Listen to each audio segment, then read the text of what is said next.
lo lu ta first ball thật đâm đắp mày back trong in dấu mùa nè heo con thọc thúy về chữ Thúy Trang Ral Airlines Pui mau masani first ball to Sam lo Brazil a simple ball zo on the first ball tra short ball TP nung le ma short ball ron về về Booker stan chuan ven kim chu har viau tur ani TP lai turning point ron lo chok zo no the back lo trong in zo no ball chuai na han uluk deuh se vo sang se zo mo na placing a lai Sisia placing David kha chu middle chi khi ngai em mai holding kan ti hian zo mo na sitet khai alba da van chiang ve block ring man lo boxing in lo tal boy de tat zo mo na zuang sang lu to ka sitet to khuma an ta tha time out zo le ta zo mo na shuai zela first ball langat ngat mai moy time out ron mang chang kai tat mai 1922 ani Newco Bank Limited M Innocent ron lut to boka tuna hian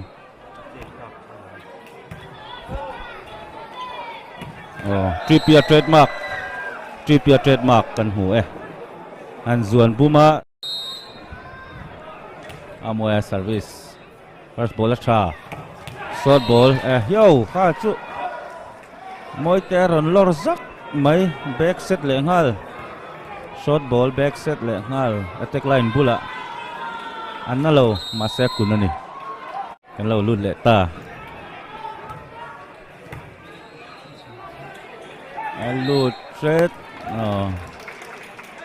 alut lo kha chu try ball ve an ne kha tinga khan in le lam khan lo try lo se le lam alut kha aset tu so khan lo lut le ta David a service chun som don 11-12 funny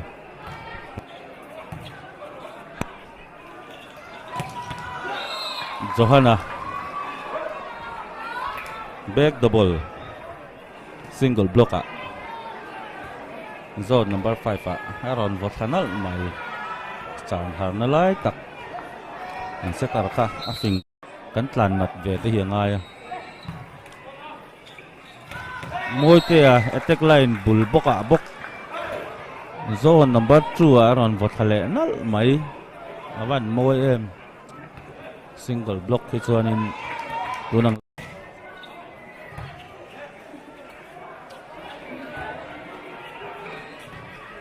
low volley ngal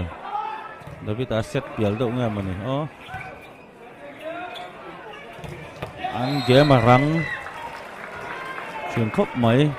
Thúy Trang là te Kobel ten tranangai defense lama sa ta do nga mani Thúy Trang là somni pathum Kobel som pasari David a service biak mùa na nghe biak mùa na nghe biak mùa na ni ha lát mày senior ngalong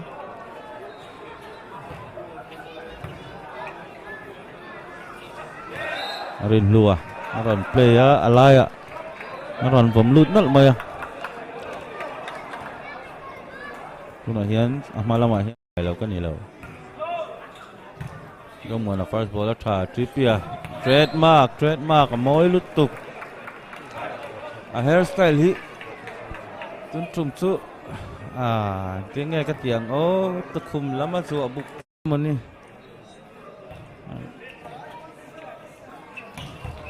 rồi zela na ron chang let về short ball te ron vật thà về rất này tuần này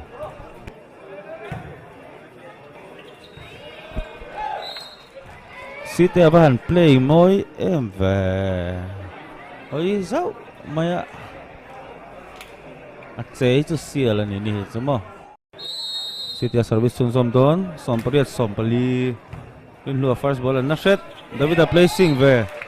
aman moi em mona không đua được lẹt lên là tê anh là ông bốc này đó là mà first ball là lại thấy lâu anh game chiang lệ mấy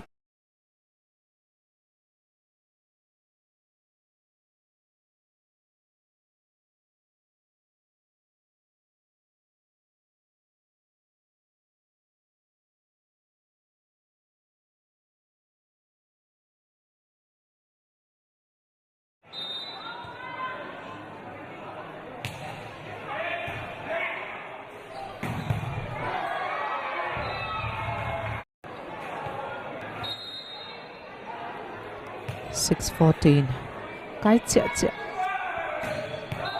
chiang si về hey am he le thei lova kan me thei ve le kan on siam thale don nia amoi na sa zo sang zwala volleyball thiam man ni tak tak thei lova nia ai bola la kai sham alai tangin mày first ball tra thấy mất chịu nó về Alex Lau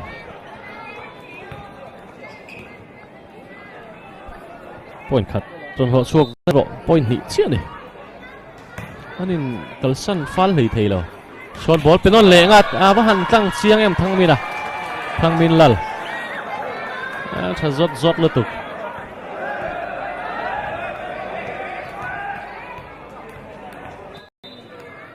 Jessia service Swoltra biếng muốn vất lăng chiang về free ball đó nên một cái tình mà thằng mình first ball channel na liên tục GP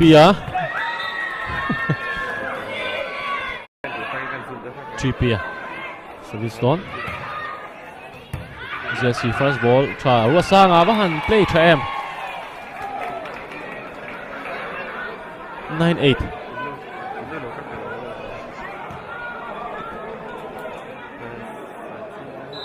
net lang pui chau kha fu ni ta se chuan kai lo chu ni ta se asir zong khan na chuak kher lo mai thei ni dai ko nal zong in pon lama changa chuan ya moi te turu thei la mai vanal moi kolosip electric veng langwal kolosip veng lai kolosip electric veng kolosip ti mai soi sual pal khai tha thunom don dio mai thang mina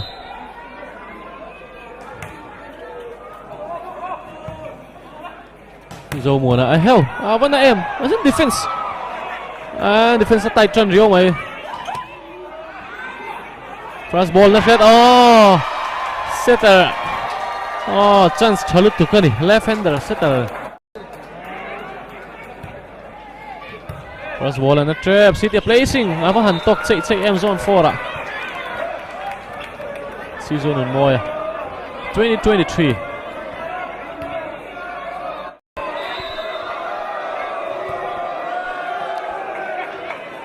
zone tu tu biang mo single block thầy single block na chung am takani double block po vot lang thei kha ning wangin nge tini om takani ha chu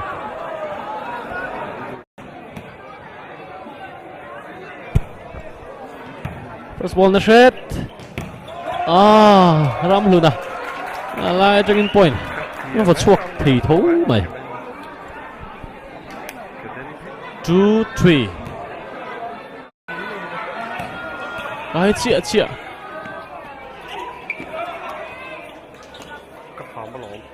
lại thắng mi vất lăng thật trình về tốc mày 4-3 point khatin nó còn lệ thần lệ ta xía service first ball na lệ trì rua sang placing tóc chạy trì em rua sang ball rua sang tar mau lai ka tiang tur khan ball hi petam lo ta sela 11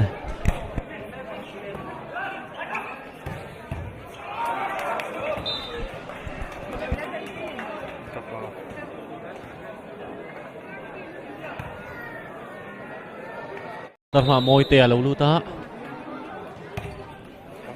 first ball try alaya short ball moi te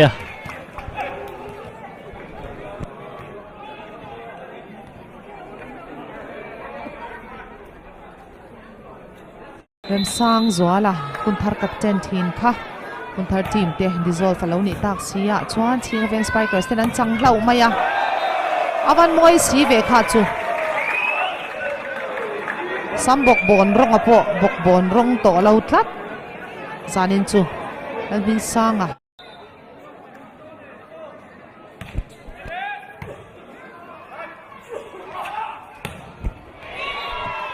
block chunga alain azwan pui man lo karma a thwang ale leona no ma an raja rem remania thwang a hi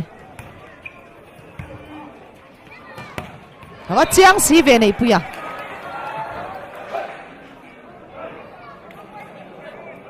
ten seven ani chungnunga Pakistan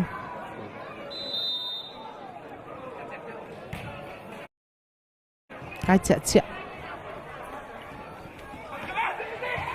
mình sang ở văn chân em mình tin nghe moron lạc man dọc nè mình sang ở khan thắt maya chiang em am puya rang lu tuk thắt 9-11 ani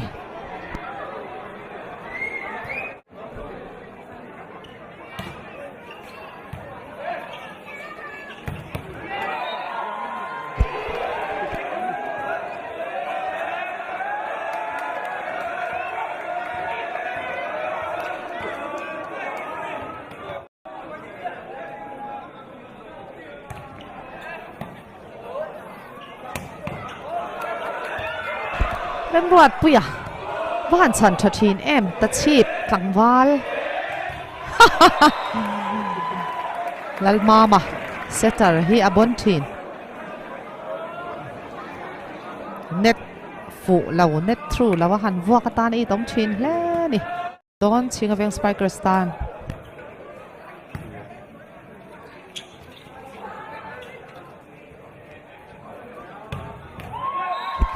เสียงเฟลไฟน์จวงบ็อกซี่ละว่าตรมานอมเวกบ็อกซี่อะ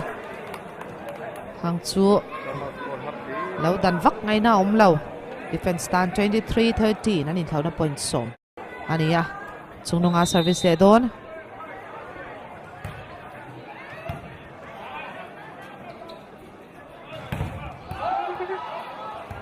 บล็อกวันพุยทีเนม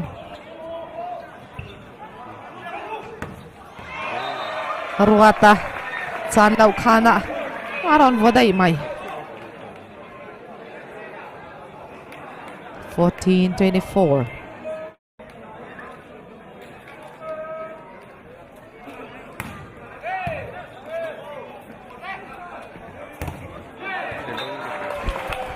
ฟักเตียวันจวงสังนัลทีนเอ็ม15-20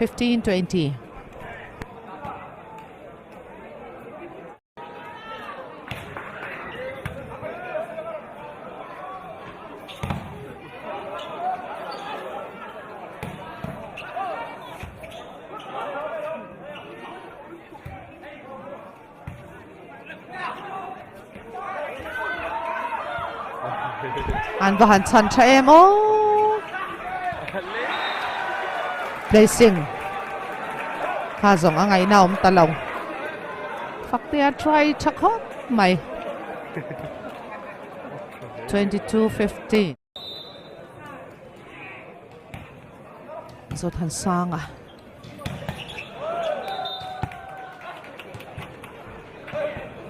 23-16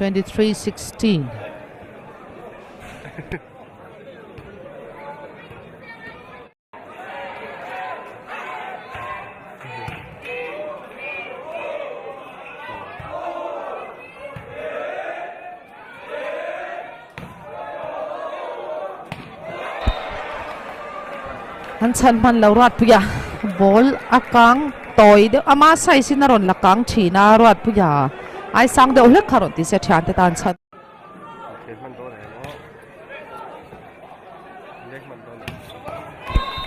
Nun phela an block man lo chiang le mai 9-8.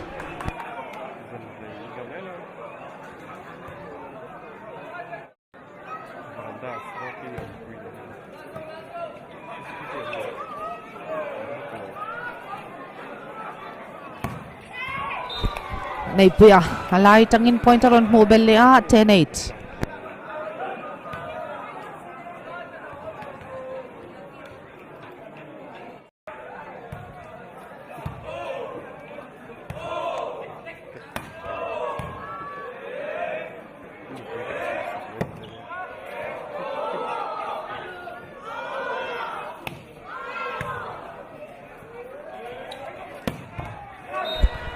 Block low high name tu si lo chuan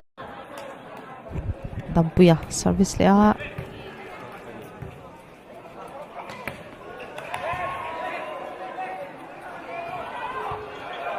rat puya chan thathin hle mai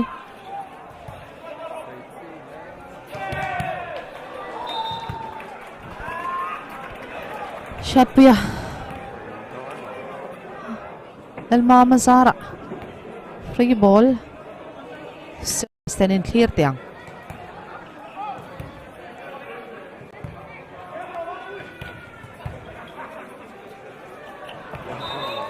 Elmama chip lut moi lutuk tikhan 25-18 in third set andalea chinga veng spike stand 3-0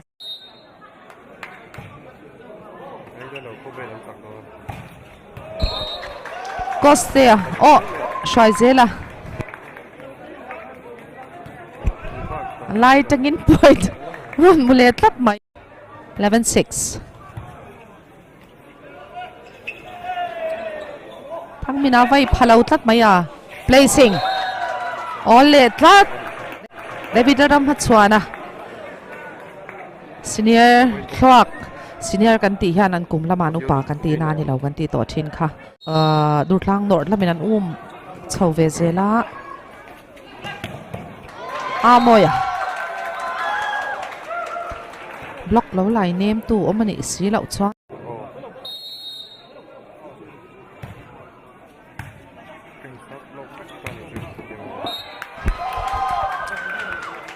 20 an mukai ta tlat mai 2016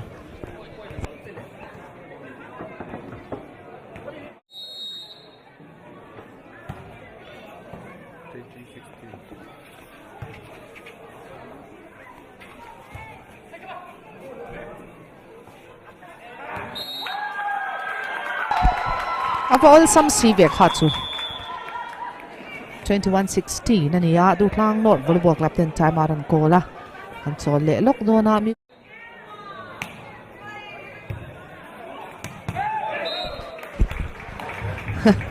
wat sanga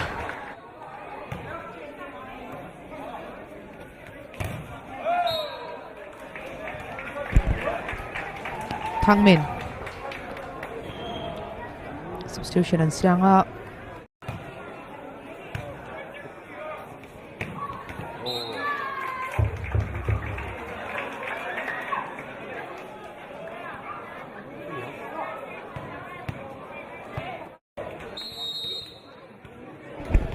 Amoya 8-2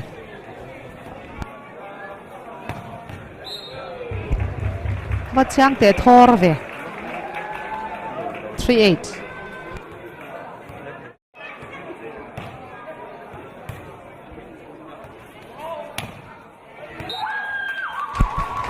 Amoya point ron mulia Thobel volleyball club tan 17-19 anin karaza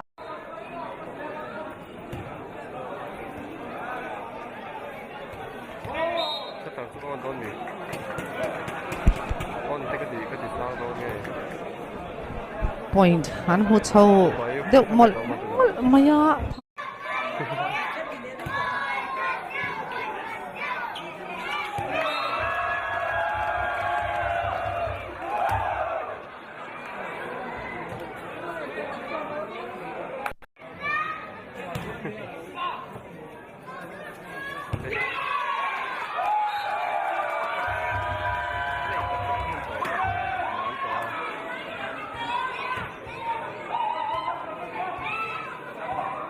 Service le a.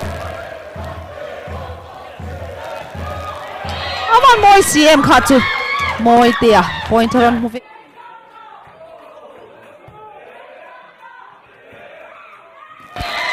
TP short ball. Point out on Chantir le. A zone in voi thum. A ball move yang point out on Chantir chau char maya 1916.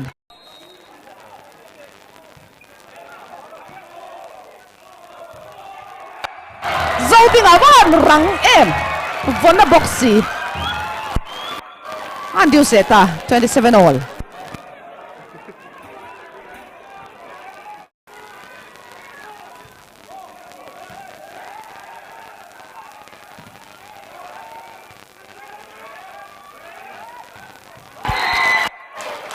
John Vane sang zone number 2 atangin pointer on Huvele a 34-33. Manileta.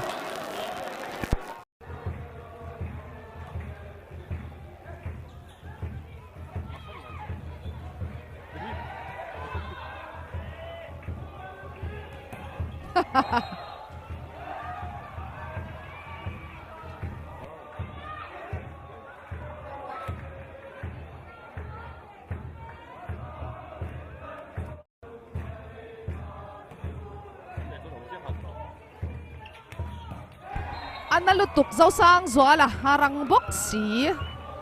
Awan munam em. Ama hi munam top. Ain khel hi. 9-12 Fania Makima service le don. Zan lau khana. Zoding a zuang man lau tlak mai. Pu zoding liana. Zuang man lau. Defense at Hareva. Asset at Hare boxia. Charewa. Sambok bon ronga khak kan nei lava tun kuba e khai sai te a kha that na zone takani kan tichina sai te hi ala hian tlang khop maya maro chu tun tu ma hian wal bong anen hian anin cross lo TNT lam point kal zel anin thlauna point khat chau ni ta TP a awahan fu thin chat em arang ani Alen tering nen muang chang at dul om si hi. First ball at placing Site a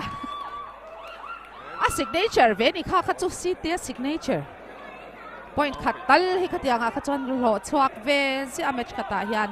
nge.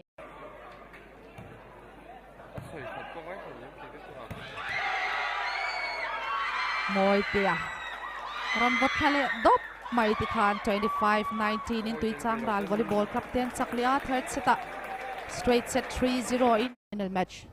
Nunung Zok can clear le chan meka. Chingaveng Spikers de jersey sen le var in tial. Ate hinia le lamachang awan le shing.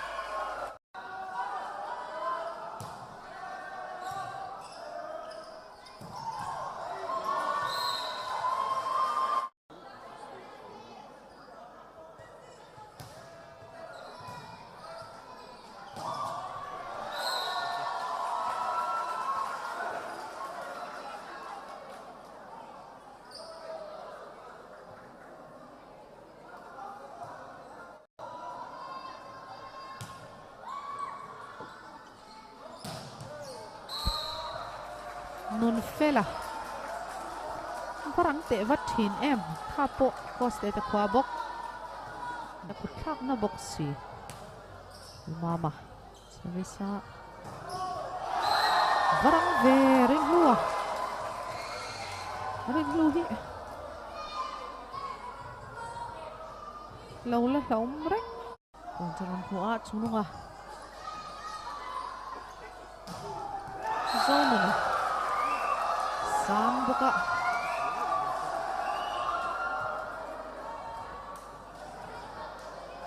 ngon ol sam khop mai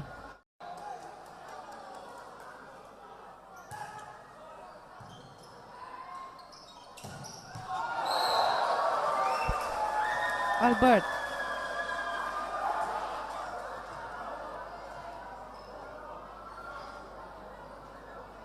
pan moi em Albert chiang lutuk nun fela lai tangin point khadaron hulia tikhan 25-21 in second set chinga veng Spikers ten an la vele ta thunga veilote kan so langa third set clear turing kanon let le hal do na kan clear me khi Miko Bank Limited MV Invitation Volleyball Tournament sang hi som hi pali semi-final match hung zok ani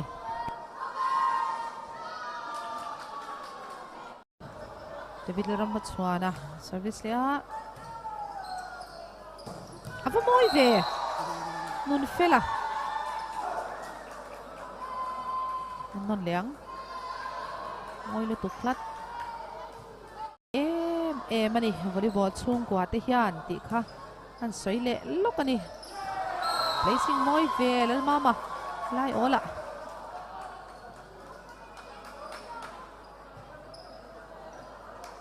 nin kara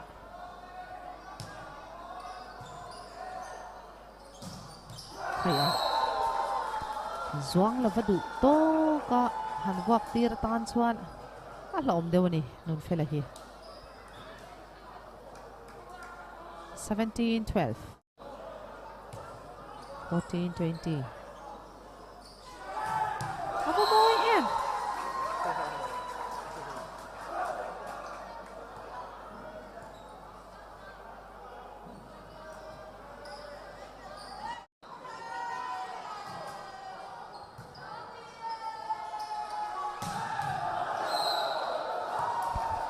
H Darin Moya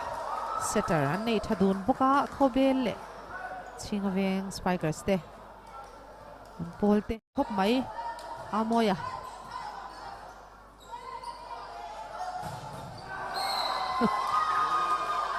block lo lai nem tu om si lo chuan an vona vek to kan ti kha lom lu tuk vek mai hi ania with 8-12 ma puya rang thin ve ban sang box sia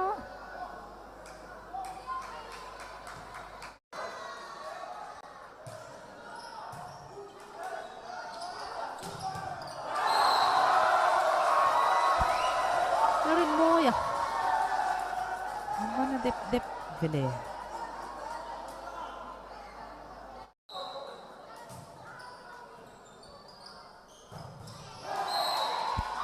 và fel fight hin về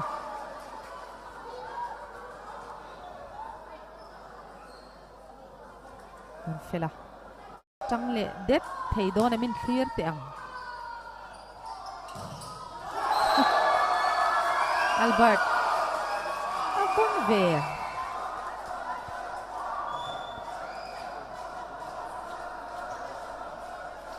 yeah.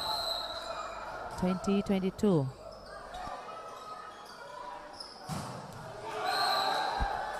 Shapia high ball tangin pointer on hulia 23 an mutatlat mai set point ni 9 point khatchon moa first ball tha ball te nei puya tu man zuang lo nei puya na lai tangin pointer on hulia 9-11 ania Pangzor Ishikawa kan ti khanizana placing Sitea placing in pointer on Huvelia TVC tan 12-9 Khop mai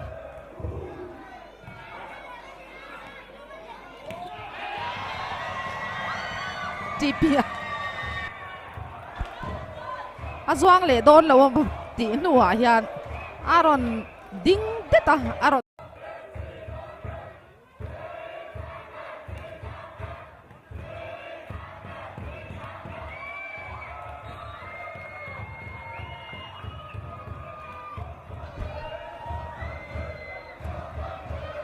Chinga veng lamin tin biak buana tuna service a khathar di somhi pariata hian nupui anei dona biak buana hian lovers zong te volleyball lovers zong te anin nei na a hian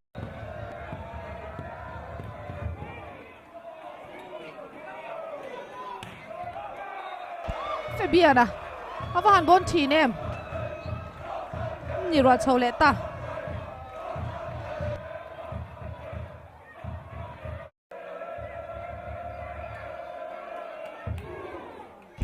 Avan Chaim service Biak mo na single block thak chi ni lang bon lutuk all a zaw lutuk klat 10-8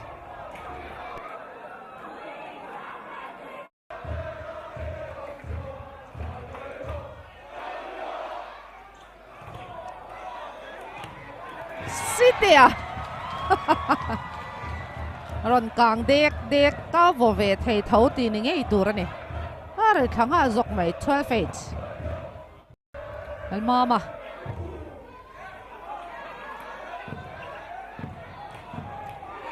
Zaman sang a backcourt attack tu man zuang si lava lom lutuk thin 17-14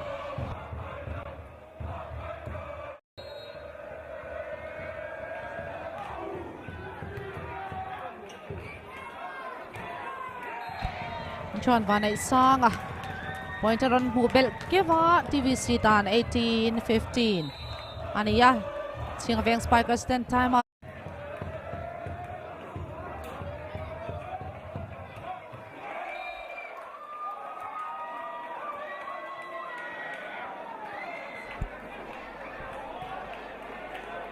Sing Veng Spikers lamin Mu chun som thei don em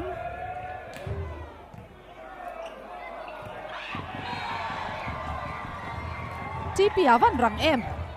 single hand set King Khatin ball first baller on na deta Sitian and set Louis Shama good King 19-23 ania TP alai tagin Zuang to don lo mati nuwa ron zuang thiam kan ti kha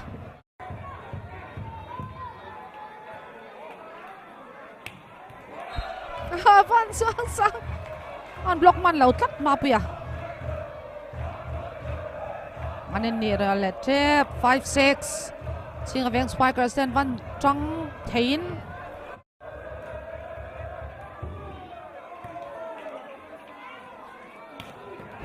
John Van nei sang backcourt attack abon lutok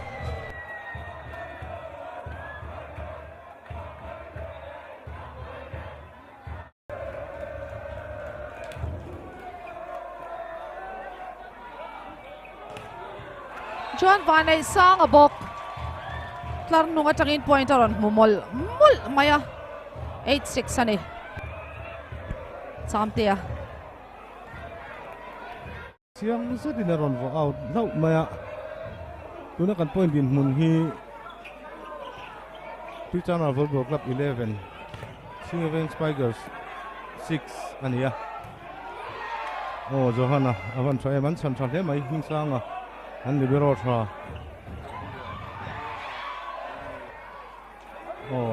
atla thei meu lo ani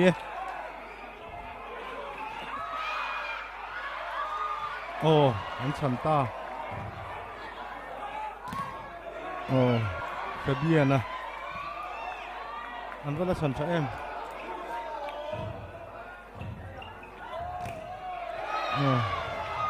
ngã tổ và chuan môi tên là block out thì xóa mà game am hụ nôm lẽ mày cái nào mình là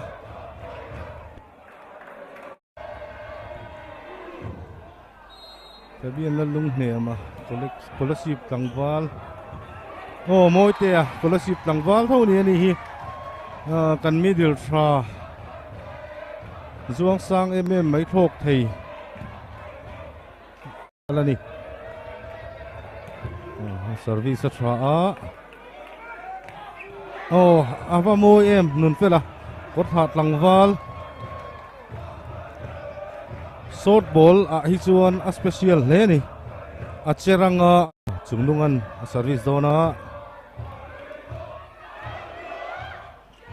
TP signature move ava mu nom em a moi le mai seton nen an in man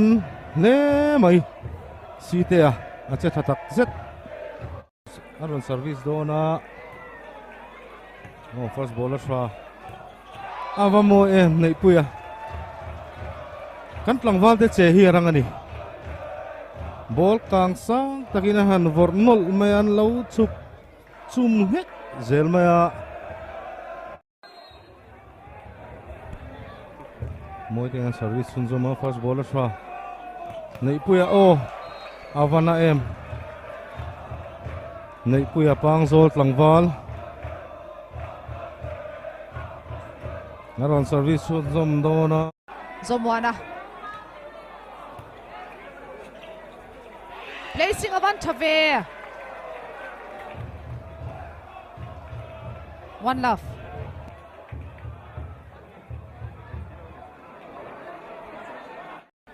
Mama.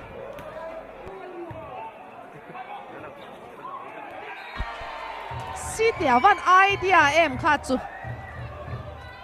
Aron vodong na monti aron ma veka klaran nga ball ronda keu tung sia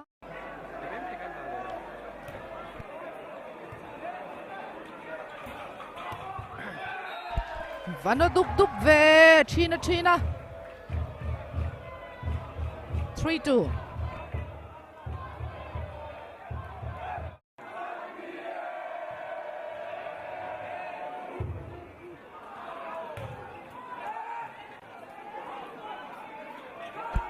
Fabiana placing a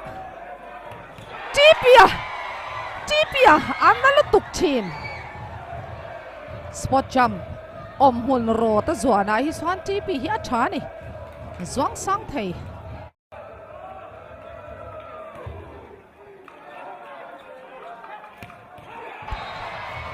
Johanna 13-11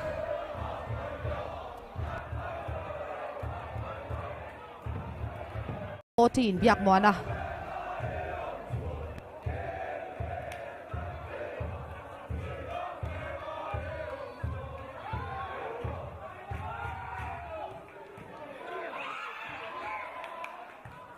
an la chan kai sham